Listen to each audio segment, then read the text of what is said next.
Hey, everyone. It's Dr. Naomi Wolf, and I'm here very, very moved and honored to be here today with someone who calls himself Grace's dad, and that's Scott Schara. Welcome, Mr. Schara.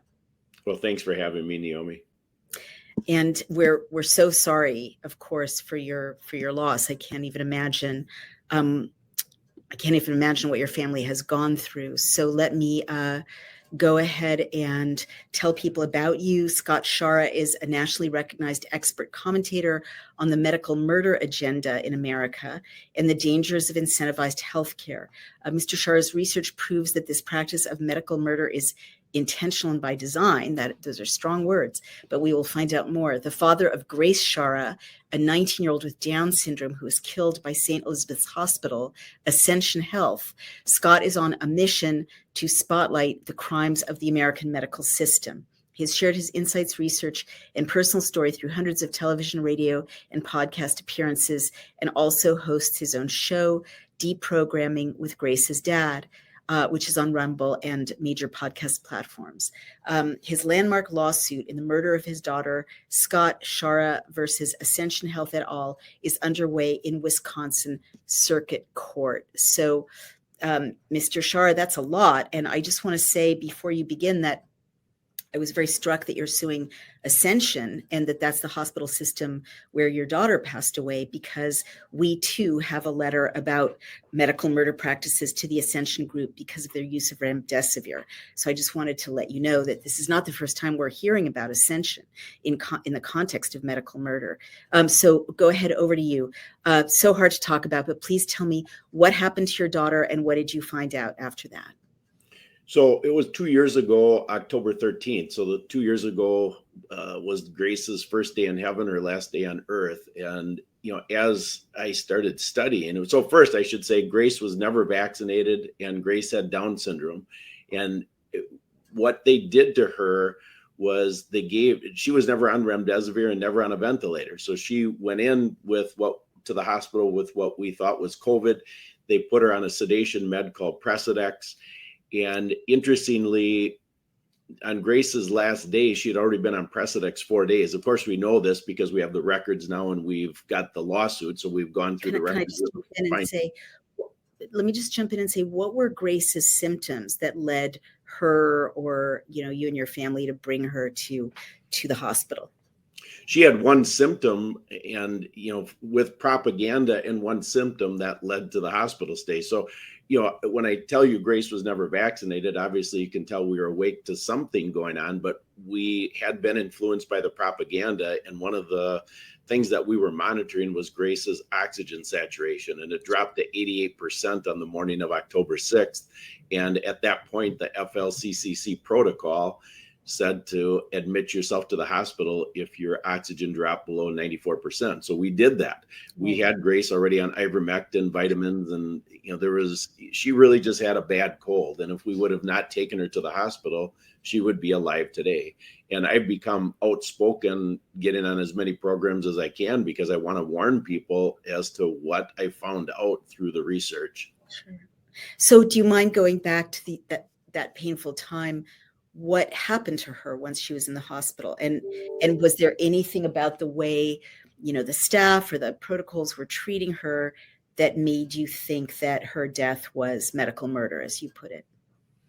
Well, not while we were in the hospital, interestingly, because we went in with the mindset that, a hospital is not necessarily a place to get well, but we still believe that you trust the white coat. They're not out to harm. They took the Hippocratic Oath to do no harm. So we just assume that, okay, you're not necessarily going to be treated with respect. There's an aloofness and all of that going on, but I never would have suspected that the goal was to follow agendas to kill you. So, why we checked her in, the emergency room physician, I was there with Grace from October 6th until the 10th. I was taken out by an armed guard on the 10th. But on the 6th, when Grace and I were in the emergency room, the physician said, let's just check Grace into the hospital for 3-4 days, put her on oxygen and a steroid and get her home. I thought, well, that makes sense. And if they would have only done that, Grace would be alive today. But that's not what happened. All right. So her first day in the hospital was October 7th.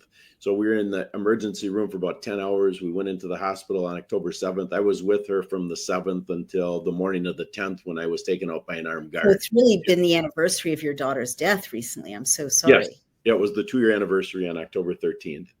And, so the first day on the 7th was just a normal day. I mean, I was just having fun with my best buddy in the hospital. And, they quickly moved to BiPAP.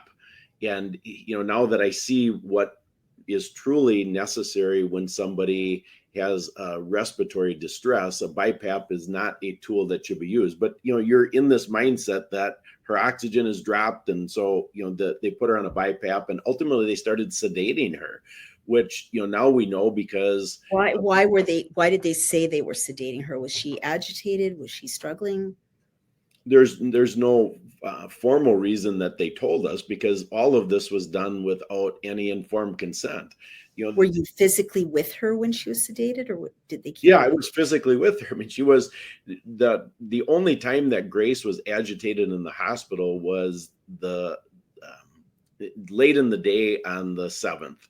And the reason is because they switched her at that point from a regular cannula to what's called a high flow cannula, Vapotherm. And that shoots air up your nose at, I call it 40 miles an hour, but I mean, it's an uncomfortable thing. And so that's the only time Grace was struggling. I was there. And so I'm just telling Grace, we've got to get the oxygen's very important. So then they switched Grace to a BiPAP mask. And after that, I mean, Grace is just Grace. I mean, she is a very content person.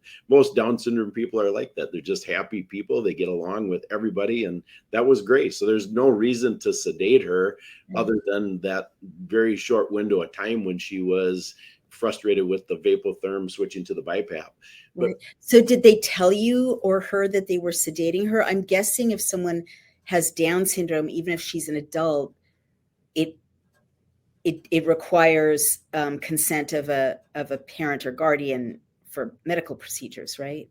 Yeah, so that's a fantastic question. So the business of informed consent, of course, I really understand it now because of being outspoken and research. But, at the time when she first got agitated with the Vapotherm, they did not tell me what the drugs were ever. But at that point, I knew that they were going to sedate her to get this BiPAP mask situated. I thought, well, that's fine because we got to do something to calm her down to get the BiPAP on. So once the BiPAP was on, Grace was fine. And then they took her off. When I look at the records, they took her off the sedation the next day, which made sense. So you just have it on temporarily and they take her off. We had no idea what drugs they're using, but then they started her on October 9th on Precedex. There's no reason to even start her on Precedex. Precedex is a sedation med that's used to a lot of anesthesiologists will use it for surgery. So it's a short-term sedation med. Even the package insert says it's not supposed to be used for more than 24 hours.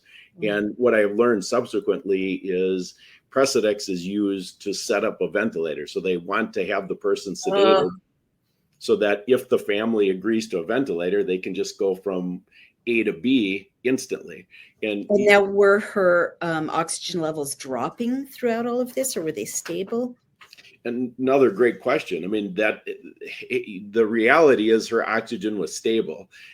What they were charting is different. And one of the reasons I was taken out by an armed guard is because I was challenging things that were happening. So for example, on the morning of October 9th, I started feeding Grace. Of course, Grace could feed herself. She was very high functioning, but she had a BiPAP mask on. So I ordered food. I started feeding her, and the nurse came running in and said, "You can't do that." I said, "What's the reason?" She said, "Well, her oxygen saturation is only at 85%.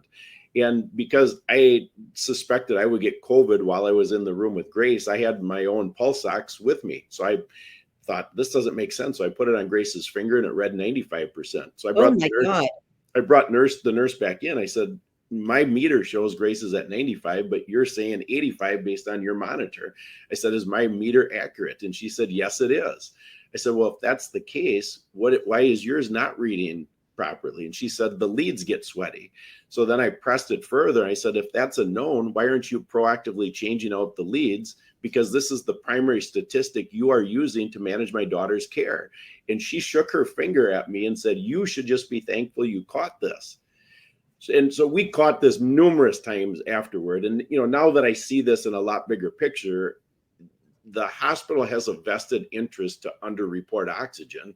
Wait, I get what you're saying. You're saying the mechanism they had set up in the hospital to measure people's oxygen levels was under calibrated by 10 units of measurement. Correct.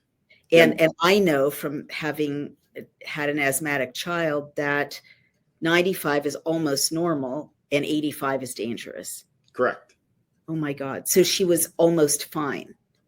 She was fine. I mean, I was there. I mean, she was just my little buddy.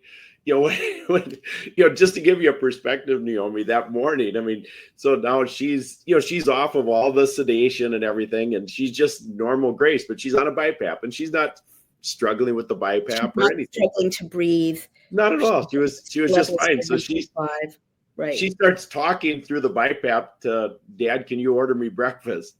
But I can't hear her, because of the BiPAP. So she starts signing. My wife taught her to sign when she was a baby. So she starts signing. Of course, I don't understand the sign language. So then I removed the BiPAP and she tells me. And so then I ordered food. I mean, it was just a normal situation. Good God. So this is so shocking because from what you're saying, the instrument they were using to measure people's blood oxygen, not just your daughter's, was probably under calibrated, maybe intentionally. God knows how many people before Grace were fine and they had said, look, their oxygen levels are dropping to 85. We've got to intubate them. Right? I mean, what you're saying is very concerning. And if the nurse said, oh, the leads are sweaty, that means she had heard this had come up before, presumably. That's correct. And I was challenging this and I brought it up to the hospitalist and said, you guys have faulty equipment. They did nothing to fix anything, because of putting this together in a lot bigger picture. You can see this now, right? The NIH develops the standards of care. The FDA approves through emergency use authorization, the ventilator. The ventilator has a $39,000 signing bonus for the hospital, about a $300,000 payday for the 22-day average stay somebody's on a ventilator. So the whole push is towards a ventilator. I can see it now, because right. History, hindsight is 2020. So you can see you don't get to the ventilator without something showing that Bingo. Blood oxygen is dropping. Right. Thank God you brought in your own, but it didn't save your daughter. But I can't imagine. We don't know how many other people were sentenced to death essentially by a intentionally or accidentally faulty low reading of blood oxygen levels in that hospital. Well, I think, think we have somewhat of a sense because on a macro level, we know 1.2 million Americans lost their lives in the hospital during the 39-month COVID era. And we also know that it's a nefarious situation because the United States was number one of all countries on the planet during that window of time. And we only have 4.2% of the world's population, yet 1.2 million deaths. And India is number two. India is number two at 531,000 deaths. And their population is 4 times that of the United States. So you can see there's something going on. I mean, just that statistic alone should wake people up to say, okay, something is going on. Oh, my Lord. So then what happened? So what happened next is, because of challenging what was happening, the head nurse came in on the morning of the 10th of October with an armed guard and said I needed to leave immediately. Ultimately, that resulted in some back and forth. I called an attorney who's a friend, and he said, Scott, I recommend you leave peacefully. So I did. Now, was she ventilated at this point, Grace? Grace was never ventilated. Okay. What was her condition at the point that you last saw her? When you were forced to leave? Yeah, that's the hardest day of my life because it's the last time I physically saw her alive. She witnessed for an hour this exchange between me and the head nurse with the armed guard, but she was fine. That's why, my wife has said, and of course I think about it too. Grace had Down syndrome. We never left her alone with anybody. Sure. Okay. But I left her alone. I gave her a hug. She was teary-eyed. I was teary-eyed. I gave her a hug. and then I was escorted out by the armed guard. But she was fine, and so What obviously, what if she reason wasn't fine, I wouldn't have left. you wouldn't have left her? I'm not Right. blaming you, Mr. Shara. You did what any parent would have done. Yeah, I know Um, you're. I know you're not, Naomi. It just trust the it's hard. hospital. It's so That hard. particular moment, I'm for so the sorry. well, you got to relive this stuff, and I don't want so I'm. This is my full-time job now No. because I don't want this to happen to anybody else's best buddy. Ugh. Well, I'm sure that is a beautiful way to, honor your daughter's memory.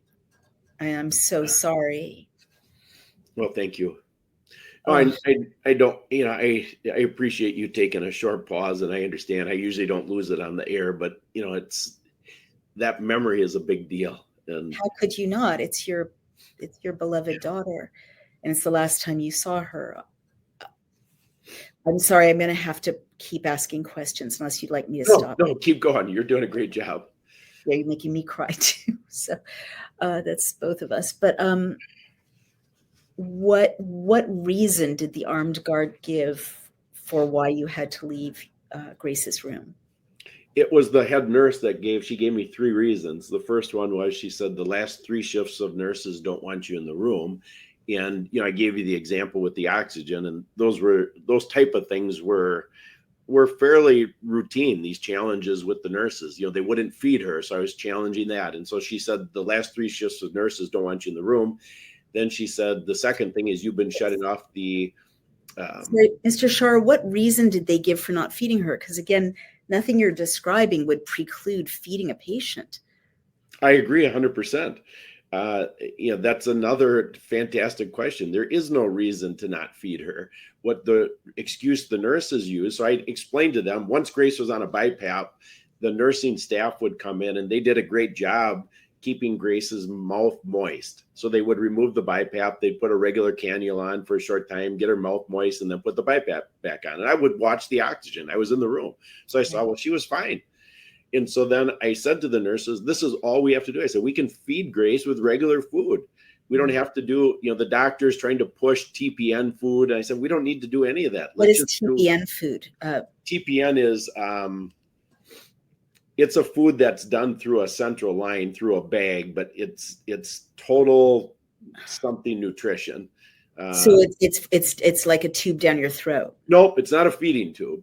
Okay. It's through your IV, but the IV is a central line. So they had that in Grace, and so they would bag food her. So that's what they were trying to push. And I said, well, we don't need to do that. We can just feed her, because I watched the nurses do this and her oxygen doesn't drop. So let's just feed her regularly.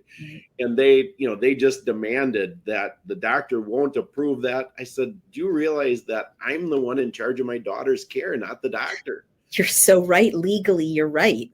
They would not listen. And that led to that evening before is what led to me being escorted out. And what was the third reason they gave you? The third reason, it's so laughable. The nurse said, we suspect you have COVID. Oh my God.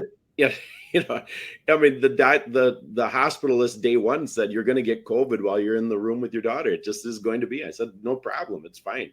The second reason I didn't explain, but she said, you're shutting off the alarms at night. And I told her, the nurses trained me how to shut off the non-essential alarms so Grace can get rest.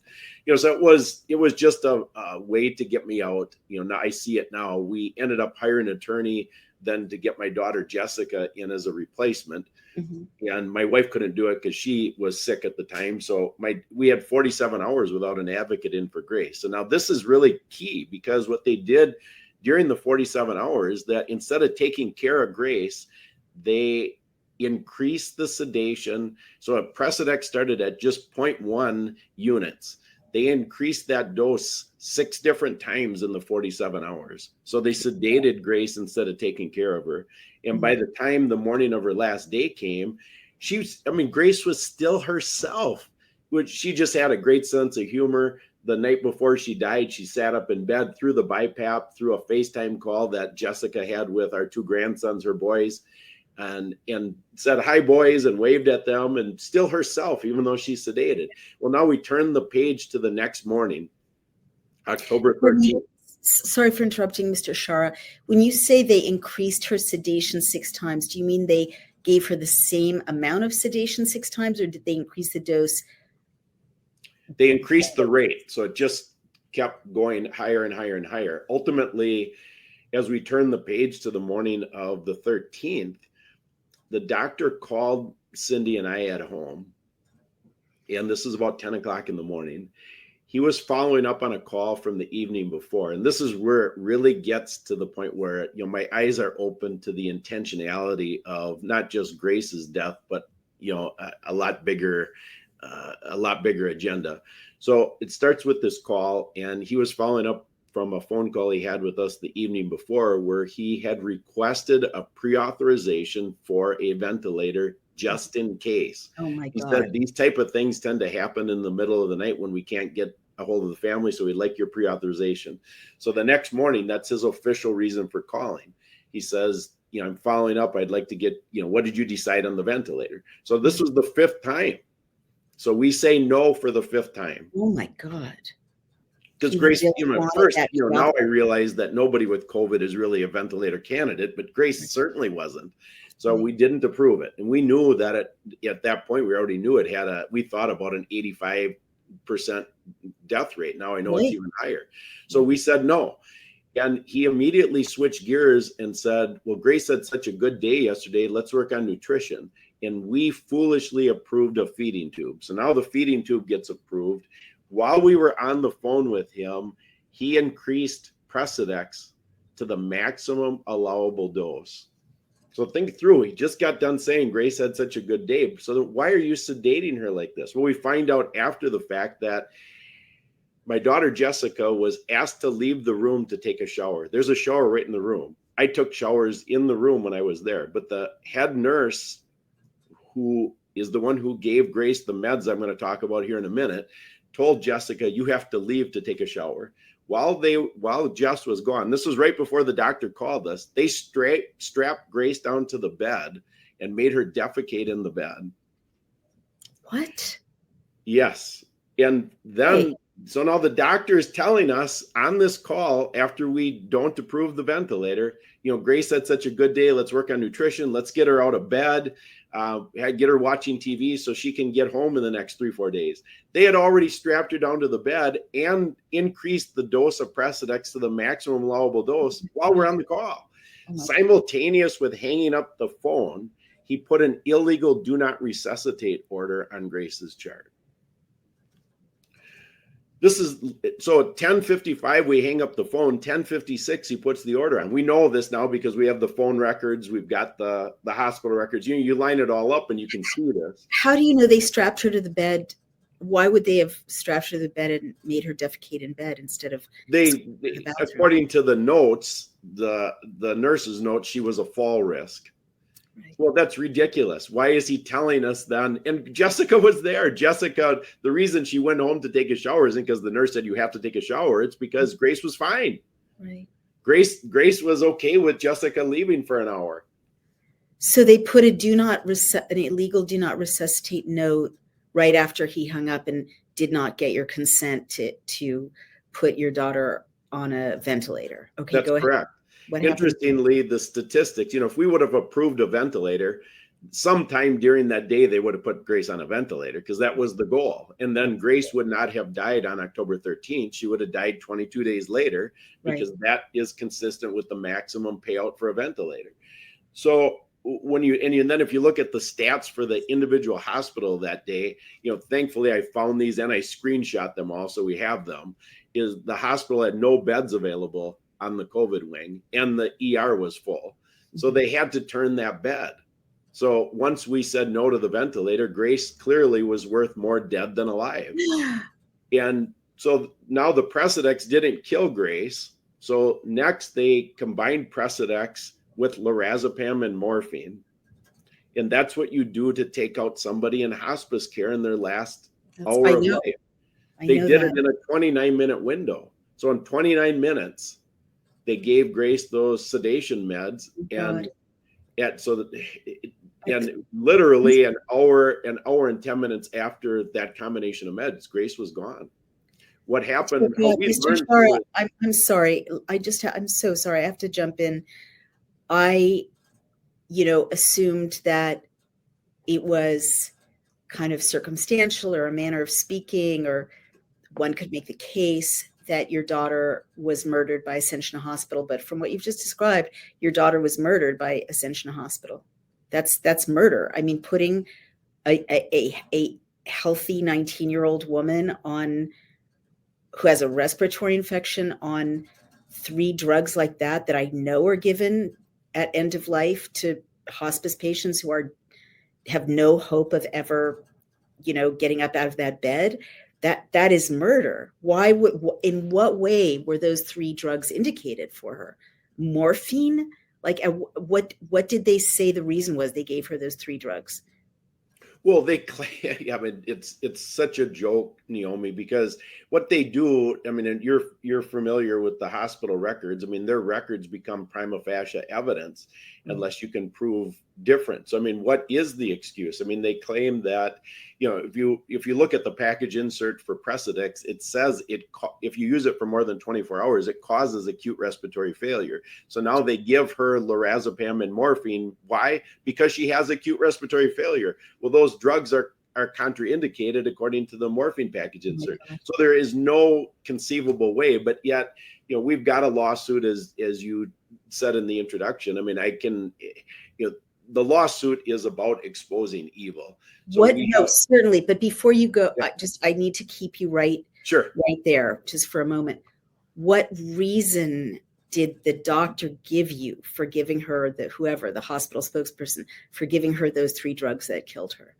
The doctor, interestingly, so the timing of these meds, they gave Grace a dose of lorazepam so she's already on max dose Precedex. Then at 5:46, a dose of lorazepam. 5:49, another dose of lorazepam. 6:15, morphine. Oh my The God. doctor called Cindy and I at 6:45, a half hour afterward, and said, Grace had another good day today. I just gave her morphine. So, I mean, we don't know anything. We're just trusting the white coat. So we say, well, what is the reason you gave her morphine? And he said, I needed to slow her breathing down. So, I mean, this stuff. Holy heck. I know. I needed to slow her breathing down. He's admitting that he killed her. Well, yeah, I mean, I wouldn't quite go that he's admitting that. I think that's the case, of course. But their worry is respiratory distress and not getting enough blood oxygen. Why would he think he needs to slow her breathing down? Did he tell you why he wanted to slow her breathing down? He didn't say anything to that extent as to why. I mean, things like steroids, help people with their breathing. You don't have to go to, isn't lorazepam like a giant tranquilizer? Correct. When you look at it now, I mean, I realize what should happen. I mean, Grace should have been on a much higher dose steroid than she was, and just on a regular cannula. Just what the ER nurse or doctor promised me on October 6th. If they would have just done that for 3-4 days, Grace would have walked out normal. I mean, treating people with respiratory problems is very, very, very routine, and it doesn't involve any of this sedation and tranquilization. And I mean, morphine slows down all body processes. Correct. How are you not going to kill someone when you put all of those 3 things together? That's not about treating breathing problems. I mean, I'm not a medical doctor, but I've been around plenty of, asthmatic children in respiratory distress, and I've never ever heard of those drugs being used to just help people breathe more easily. I, of course, agree with you 100%. I mean, it took me quite a while to connect the dots. I had gone through the records with another doctor. So Grace died October 13th. The first week of November, we already. Wait, when did the hospital? I'm so sorry, but yep. I just looked up lorazepam side effects, and they are drowsiness, dizziness, tiredness, weakness, unsteadiness, diarrhea, nausea, and changes in appetite.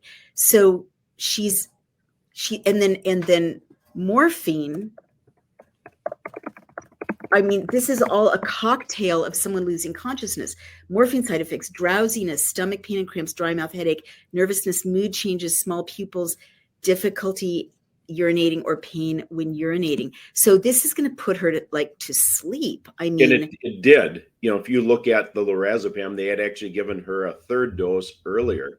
So at 10:48 in the morning, they had maxed out Precedex. They gave her the first dose of lorazepam at 11:25, and lorazepam has a half-life of 12 to 14 hours. so still the lorazepam was still in her body when they Exactly. gave her When they gave her 2 more doses, anyone is going to lose consciousness. and she did. And then after she's at this point where she's really getting knocked out, that's when they put the feeding tube in that we approved.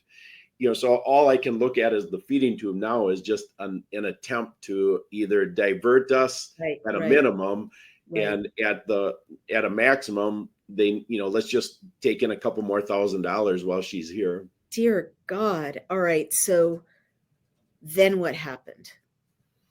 So now our daughter Jessica was in the room, and so she noticed Grace getting cold about 6:30, 6:15. So was Grace unconscious at this point, or yes, just sleeping? She was unconscious, and Jessica was still with her the whole time. She's holding her hand, reading cards to her and things, but she noticed she's getting cold, so she begged the nurses. First, she just asked, "Can you come in and take a temperature?" And the head nurse, who had 14 years of ICU experience, she's the one who gave Grace the meds. She told Jessica, "That's normal, just cover her with a blanket." And so now it's progressing, and she's begging them to come in. She said there's about 30 nurses in the hallway at this point because of shift change. So she gets Cindy and I on a FaceTime call, panicking. And so I said, "Jess, get the nurses." And she said, "Dad, I've already been trying." So now all 3 of us are screaming, "Save our daughter." And that's when we learned she's DNR, because they hollered from outside the room, "She's DNR." So we holler back, "She's not DNR, save our daughter."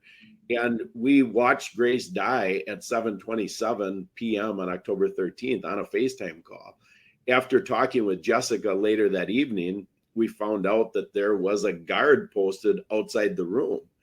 And, what's the reason? I can't answer that, but I've got, a few different theories that I think are right. But then what's real interesting, Naomi, is what gave us a clue that something happened. So, I mean, we're one of the, 0.1% of people were with their loved ones during COVID, right? They used COVID as an excuse to not have everybody in the room. So, we didn't have remdesivir or ventilator. And then we're with Grace. I mean, all of this was part of what God used to get me to be an advocate, because, okay, what's really happening? This has nothing to do with COVID. There's a lot bigger agenda here, folks. Well, let me jump in and ask you about that. I'm sorry, I should. Well, I just want to say one final thing about that day. So on the way out of the hospital, our pastor had met us there. And I stayed in the truck and waited the entire time because I now was sick. And so he's walked Cindy out, and the nurse who had Grace's belongings, one of the nurses involved, leaned down while she was walking out with Cindy and said, "Me and several of the nurses don't think Grace should have died today." So when we started now looking at the records a couple weeks later, you have that mindset. What happened here? And, it took me about 5 months I really went through the records with a fine-tooth comb. That's why I can talk about this stuff. I'm just a dad. I don't know anything, but I can talk about it because I've studied it. And I concluded in April that Grace was murdered. So 5 months after she died, I thought, oh my gosh, they murdered her. And it was no question in my mind when I realized the process that they had to go through. Of course, the doctor had to order the meds, but the pharmacist had to sign off on that order. Then, because the meds are contraindicated, the alarm had to be overridden. And the nurse who delivered the meds was not a rookie. Outside, she had nursing experience and had 14 years of ICU experience at that hospital, and she worked at hospitals before that. So that's the day when I saw all of that. Okay, now I know she's murdered. I don't have to wait for a court to tell me. No. I know. Well, what did the doctor say who put "do not resuscitate" on her chart? Did he ever answer your question about why he had done that? I mean, your daughter could have been theoretically saved if he hadn't done that. Well, I agree. And, at this point, we didn't, we had not connected the dots. So I did have a phone call with the doctor the morning after Grace died. So October 14th, I called him. And my purpose of the call is I just wanted to ask him if we would have approved a ventilator, would that have saved Grace? And he said no. All right. So that was interesting to me, that's been filed away. But what happened then next, Naomi, is I believe my biblical responsibility is once I had all this data, I thought, well, I want to have a meeting with the hospital CEO and the doctor to show them this data so that this won't happen to somebody else. They refused to meet with me. So I had sent them everything. I mean, I had at this point about 100 hours of research, had it all charted with the doctor who helped me, and they refused to meet. So then I filed a complaint on December 2nd of 2021 with the Department of Safety and Professional Services, which is the regulatory agency in Wisconsin that is supposed to protect the public and holds the licenses for the doctors and nurses. Well, they sent me a letter dated January 20th of 22 that said the doctor did no wrong. Well, then an investigative reporter did a FOIA request and found out the doctor, through his attorney, had written a 7-page letter to the Department of Safety and Professional Services justifying his actions. I never got any of that. No. So they unilaterally accepted the doctor's testimony without. What reason in the letter? Were you ever able to see the doctor's letter? Oh, yes, I have it. Yeah. What reason did he give in the letter for putting "do not resuscitate" on her chart? He claimed that we approved it. What a jerk. So just process that. Think through why would just common sense would tell you that if we approved a feeding tube in the phone call, why would we approve a DNR, right? Mr. Shar, you're preaching to the choir here. Let me skip ahead because we only have a few more minutes left. The elephant in the room is, do you think that Grace was, that part of the kind of all these protocols cascading in to do away with a chance that Grace could be saved or recover had to do with her being mentally disabled? 100%. I think there's also she was never vaccinated. So they did reference that bias in her chart multiple times, but they referenced in the 22 doctors' reports that were written in the 7 days Grace was in the hospital, they referenced that she had Down syndrome 36 different times. Holy cow. Mr. Shar, I'm getting chills because something I'm realizing is, almost no healthy young adults died of COVID. If they could kill your daughter, they could say that a healthy young unvaccinated person had died of COVID. Correct. And they didn't have that. Yeah, it is. And then I found, through the research, of course, I dug into Obamacare. Section 1553 of Obamacare gives the license for the euthanasia agenda. And so then I found a training document that doctors are trained in that was written in July of 2011. Obamacare passed March 2010. So then they started implementing training documents. And this particular document was written as a protocol to take out Down syndrome people in 2011. Oh my God, how awful. Well, we've got to post that, of course. Well, we only have a minute and a half left. You said you see it as part of bigger picture. Do you think there's a move through hospital protocols to do away with mentally disabled people or to do away with the unfit in this Nazi term? Yes, I do. And it's bigger than that. I mean, Ezekiel Emanuel, who was the chief architect of Obamacare in 1996, already said that if you're a non-contributing member of society, you don't deserve medical care. So that is no shock that it's buried in Obamacare, and it's no shock that it's being implemented. And they're doing it under the guise of Medicare and Medicaid account. It's a $3 trillion expense for the 135 million Americans who are on Medicare and Medicaid. That's 50% of the annual federal budget. So you realize we have a fake currency, so it doesn't matter, but they've convinced this spirit of collectivism to be implemented because we've got to save money. This is costing our country too much money. So it's of course one of the big lies, but it doesn't stop that big lie from being implemented. So one of the reasons I'm speaking out is just that. If you realize that they're trying to do this, you can do things to protect yourself. Thank God. All right. Well, let me ask you this. In all of your travels and podcasts, Have you heard from other parents of disabled children or from other disabled adults who've had similar experiences or risks of mistreatment in the hospital? Yeah, many, many, many. 2 weeks ago, we have billboards up in our area, Naomi, and a lady called me. Her 56-year-old Down syndrome brother was at the same hospital as Grace, and so she told me there. No, she was somewhat awake, but she said, we've got to get him to a different hospital. And I said, I want to share. So she was at her computer. I said, I'd like to send you an email. I sent her that smoking gun document about Down syndrome, and I could hear her jaw drop while I'm going through it with her. I said, okay. Was her brother being mistreated in the same way? Like they were trying to withhold food or they were over sedating him? Was it a similar pattern?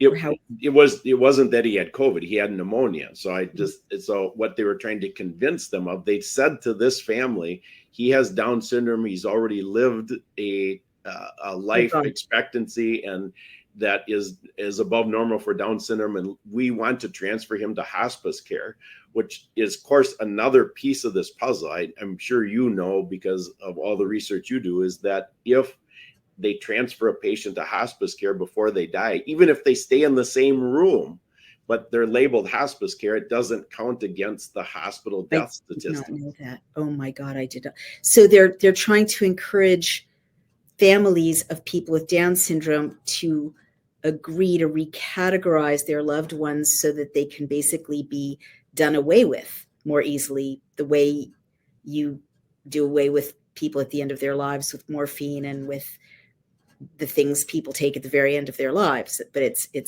medicalized murder, basically. Is that what you're saying? That is literally exactly what the Nazis did with mentally disabled. It is. I mean, in the first casualties in World War II, as you know, I mean, you're an expert in that. And Vera Sharav has taken the time to get me up to speed. Her and I did about 30 interviews together, and she's been quite a gift. Well, the parallels are eerie. The disabled and the elderly are the first ones taken out. And, That's right. And it is, as I have now become a full-time researcher myself, I realize, I mean, the way we should all look at it is that you're next, because there is nobody who can't be labeled a non-contributing member of society. Absolutely. But they start with the disabled and elderly, and of course with COVID, those were the out of the 1.2 million Americans who lost their lives in hospitals, elderly were number one, disabled number two. Well, those I are did not know that about the disabled. That is really worth investigating further. Well, Mr. Shah, our time has come to an end for now, but we would welcome you back anytime. Everyone listening, I'm sure, is heartbroken to hear your story, your family's story, and most importantly, Grace's story. And I'm so sorry that she is not here on this podcast to tell her own story. And my gosh, you would be in stitches if she was. She was quite a she was so much fun, Naomi. She had quite a sense of humor. Well, I don't doubt it. And we'll if you want, we'll put her picture up along with yours on this podcast. And honestly, I'm sorry, but you call yourself Grace's dad, and I can really I really honor and respect the fact that your relationship, your family's relationship with your daughter isn't over just because she's not on this planet. You're still advocating for her and advocating against what happened to her, and most as importantly, protecting other children, protecting other people's children as well. So thank you. And how can people find you, and how can they help you? Lawsuits are very expensive. Can people support you? What can they do? So we have two platforms. So the research and all the exposure, Grace's story, and the research is on ouramazinggrace.net. And then how they can support us, we have a separate website for, we're putting together a database of supporters who are following the story. And so then we can contact them directly with calls for action in the future. And that is at GraceShara, SCHARA.com. And you'll see it when you go to that website, it just asks you for your name and email address. And, that's, if people want to contribute, that's where the GiveSend Go is also linked there. Okay. So everybody, please do support this incredibly important work, because again, it's not just keeping Grace's memory alive. It's also protecting a number of children, disabled people, elderly people into the future. Mr. Shara, thank you so much for being with you. We'll bring you back, and we just send, love and prayers and thanks to your whole family. Thank you very much. Thanks for having me. Thank you. Bye-bye.